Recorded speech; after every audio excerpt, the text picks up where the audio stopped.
Yeah, imagine turning old cut off drywall pieces into a beautiful rectangular planter like this. Watch the video till the end so you get all the details on how to do it. Yeah, I want to make a shell for a cement planter using cutoffs of drywall. So I will try my best to work against this side so you can see what I'm doing. So I basically just put this up. Now the secret is these screws are coming back out. I'm just putting them in so I can get started. The wooden shell, the shape of a cutoff pyramid, is a good way to start. It's a nice looking planter. So I'll take my knife, basically cut the shape, and I use the edge of the planter of the wood frame.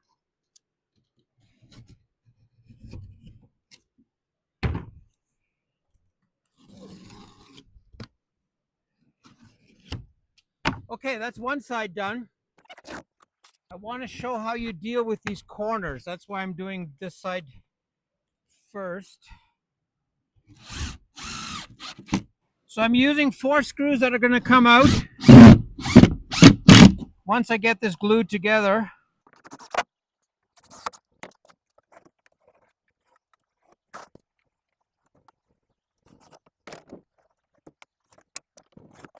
And try to use complete pieces. Don't use pieces on this because it's going to make it harder. So this guy goes from both sides and gives you a nice finish on the planter.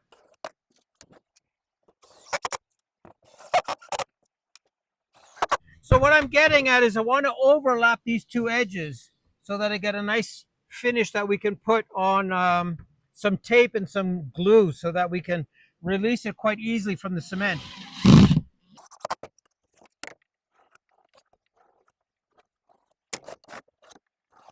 This doesn't have to be 100% perfect because it's going inside a cement planter. Just you want the edges nice so you can build a nice corner. Okay, that's 3 sides done. Okay, so we're going to do the last side and then we're going to do the top.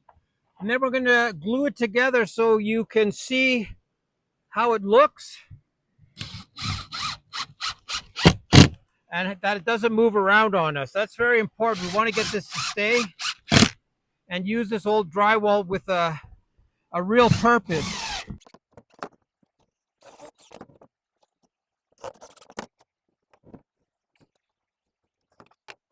Keeping a bit of drywall out of landfill is pretty good, especially if you can make something decent out of it.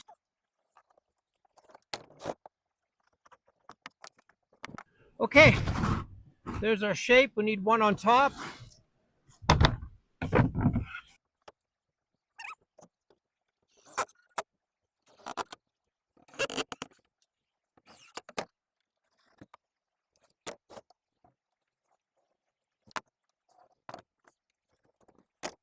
This drywall is really beaten up. It's hard to use.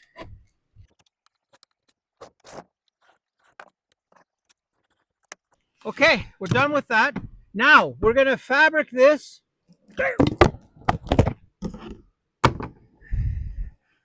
Okay, we're going to use some Celoflex to glue this. And the idea is as follows. We want to glue the corners together, take all the screws out, and then lift the planter or the shape of the planter out, and then plaster it. So we're going to actually let the joints dry long enough so that we can take it apart. This stuff is very weak, but once it gets soaked in something, it goes incredibly hard. Very unusual product. I'm just going to show you how it goes down.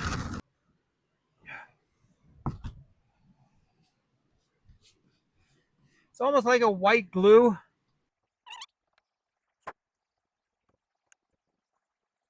It's actually incredible how strong this Sika fabric goes from a very soft state to an incredibly tough product once you get it installed. And I want to be really careful that I don't have any screws underneath the fabric, because I do want to take those screws. All the screws are coming out once I get it established.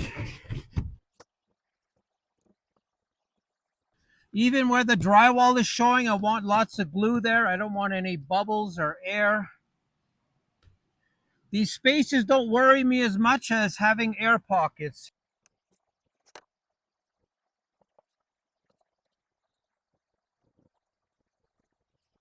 And the nice thing about this fabric, you can put the paste on through it. It's that thin that the glue will reach the other side, even if you didn't put it underneath. Okay, we're going to fabric all this out, and then we're going to let it dry for maybe an hour. And then we're going to take the planter apart to see if how strong it is, if it's ready to be plastered with cement. Yeah, it's actually a really sunny day, and this stuff is drying, like, I mean, super fast. Look how nice those corners are. There's no question that it's going to look good inside a planter. This glue is incredibly fast drying and strong. It's got resin vinyl acrylic content, and it even goes through this fabric, even when we squish it through afterwards. As you can see, all the screws are outside of the fabric, so because we're going to actually, once this dries a little bit more, we're going to actually take out all the screws and lift this up and out so that we know that we can start coating this with Bondex or cement. You could use white glue to do this, a wallpaper paste, because it has nothing to do with longevity, because the cement planter is going to go on top of it. You just want it to hold long enough for the cement to dry. So we're going to coat everything, wait for an hour, and then we'll take this planter apart. So just to be safe, we're going to untighten all these screws just a little bit, just like that, so we know where they are. Because if we miss one, it's going to be really hard to figure out where it's stuck. We're just leaving them to make contact with the plywood. But we're going to move them out a little bit, so we're just very safe that we have all of them. Okay, it feels a little bit looser. So all I'm doing now is I'm going to put a coat everywhere. We're missing this one piece here. Let me put that on so we don't forget.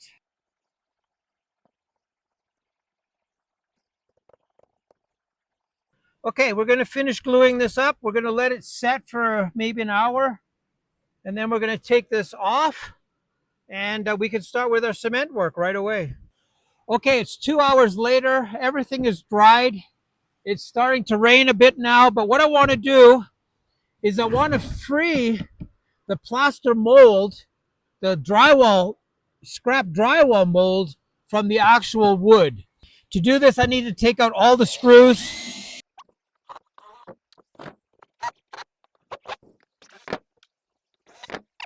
I think this is the last screw to come out. And this should just pop right out if we've done the job correctly.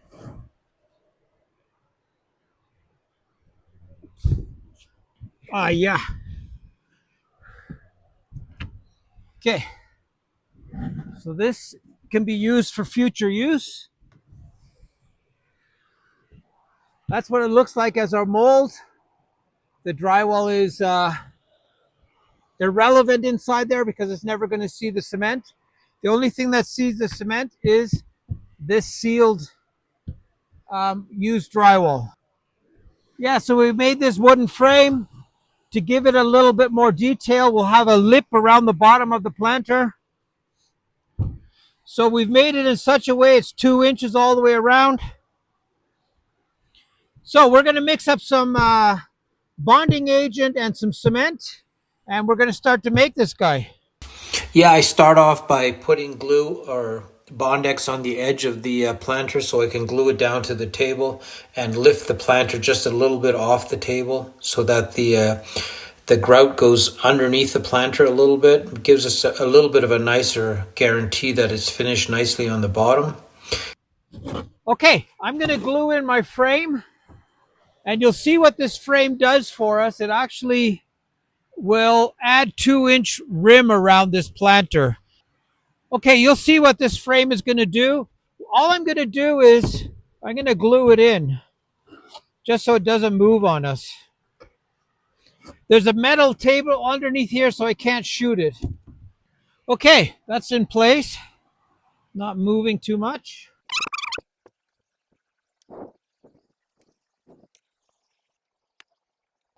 I've got a layer of white everywhere. So now what we're going to do is we're going to fill in this track. I'm going to put my 2 holes in. Going to fill this in.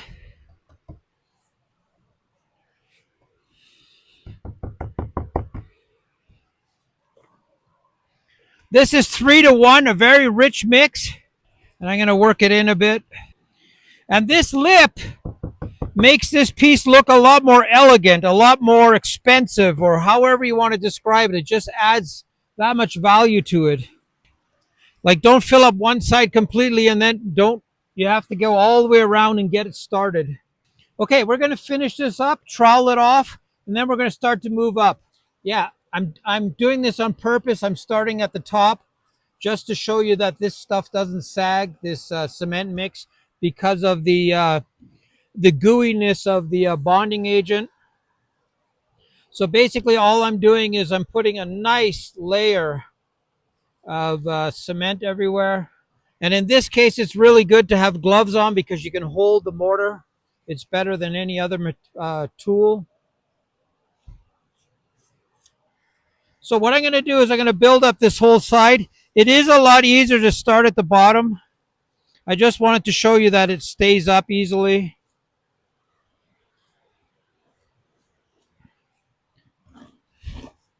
And we're aiming for somewhere around 1 inch. So we're going to do this twice. And you can see it's loaded with polypropylene fibers, which is going to make it really strong. Okay, we're going to lay up these sides. And then we'll come back and show you how we do the second layer and how we get this incredibly strong. Okay, when you're doing these planters, you can see how loaded this is with polypropylene fibers. It makes the job so much easier. We've got about 1/2 inch everywhere. We're going to do this again, so we'll have 1 inch. And then we're going to decorate it with white cement and sand. Sometimes you have little stones in here. You got to get them out. So this mix is 3-to-1. One type 10 gray cement with 3 fine sand. Okay, we're going to finish off the last side, and then we're going to start the second coat just to get it thick enough. Really important to have the polypropylene fiber wrap around the edge. Every edge needs to have, at least by the time we're done, close to 1 inch of material wrapping around it. So we're going to finish this up, and then we'll show you how we do the second layer. Okay, stage 2. We've got a coat everywhere on the front of this, on the skin everywhere.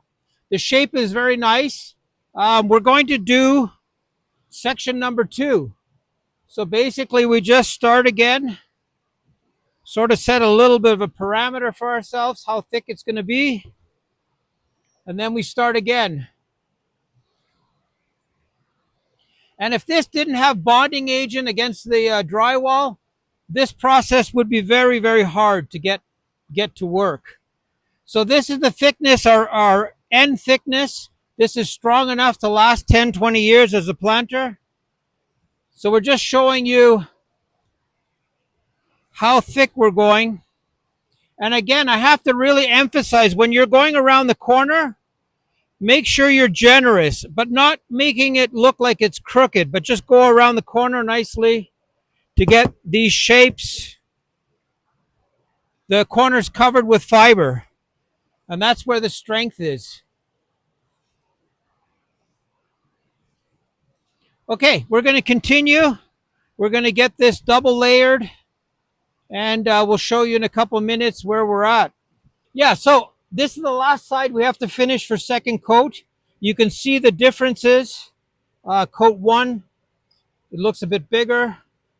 So I need to explain something that's really important. All the water from this surface ends up right here or right here along the bottom, and it's soaking wet. So try not to aggravate it by going in there a lot. Just keep working higher, and deal with this area the least you need to, because it's going to move on you.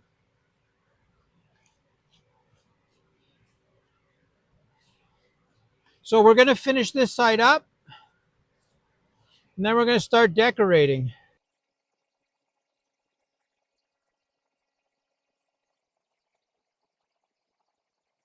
Yeah, so we have all the shapes ready, all the sides, I mean, with double coats. And now we're going to texture it.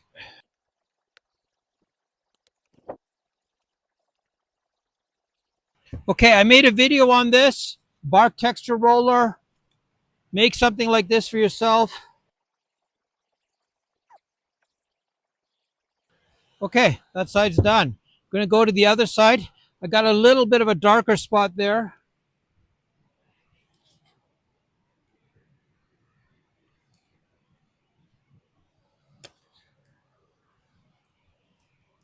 And when you do it, you squish the edges sometimes. Just come back and move them into place.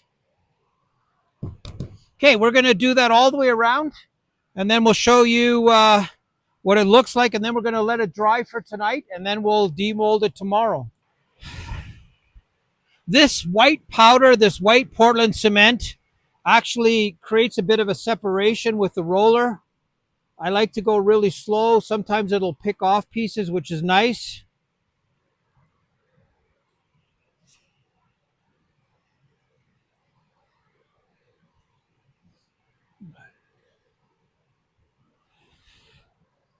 I like to go in both directions.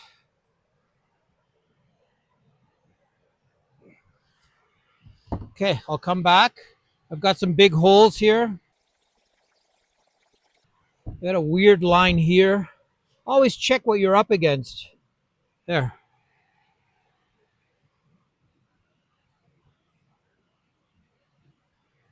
Okay, what I'm going to do is come back, adjust my corner slightly, and we're going to do the rest, and we're going to tarp it, and we're going to wait for tomorrow to demold it. I'm going to roll this as a unified setup, get these corners back.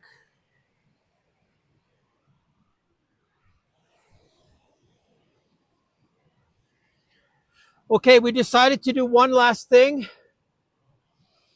and that is to throw some sand against it,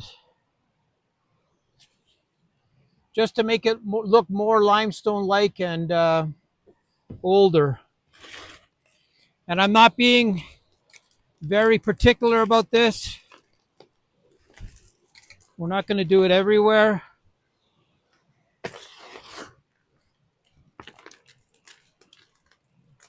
And most of this will actually knock off. You just hit it and the stones will come out. And this is how we're going to let it dry, just like this. So it looks like an old limestone pot.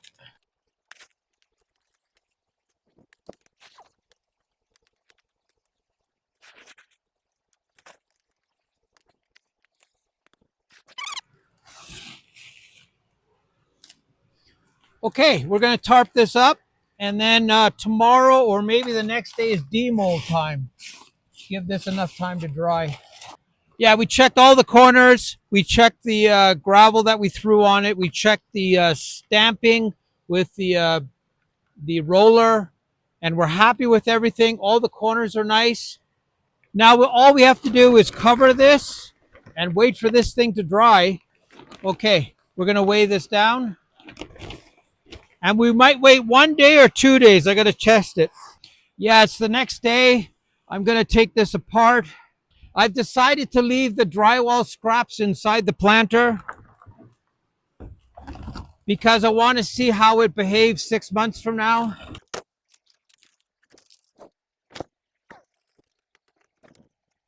I want to show you the insides. So I just have to clean this up, this edge. And as I say, I'm going to leave this plaster, this cutoff drywall inside the planter, fill it up. I'm going to make the 2 drainage holes. We'll plant it up and show you how nice this looks. So leaving the drywall inside is a little bit of an experiment because there's really nothing toxic inside new drywall cutoffs. So what happens is when I water this drywall is going to absorb a ton of water. And when the planter dries out, it will release it back into the soil. So it might be a really good asset of having this drywall inside the planter. And it might protect the soil from the cement as well. So I'm going to try it out. And when I strip this mold, this planter down, take the plants out, I can see what actually happened with this drywall. Yeah, so I want to give you guys a weight on this. 40 pounds, 45 pounds. So the only thing I have to do is I want to make these edges nice and round so they don't break off when you're moving it.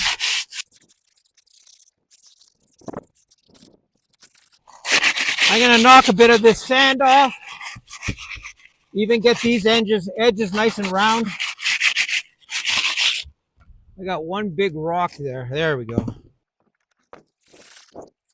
Using scrap drywall is a very good option. You don't even need the wooden frame. You could just basically cut the shapes, make yourself the shape that you want, glue it together, put fabric on it, and cement away, and you could actually make endless amounts of planters using old drywall cutoffs.